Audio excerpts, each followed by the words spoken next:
Bună, eu sunt Adi și vă învăț cum să vă spălați corect pe dinți. Facem dinspre gingie spre dinte, așa de 10 ori și apăsăm și noi puțin.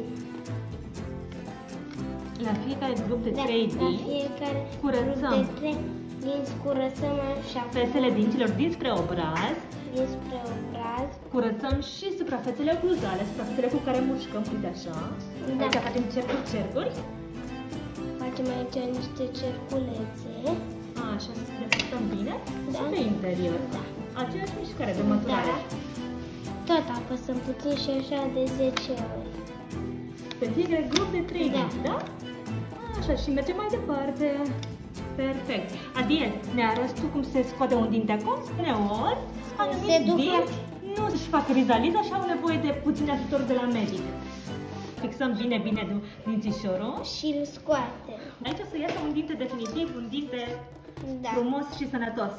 Noi vă învățăm cum să avem grijă de dinții voștri.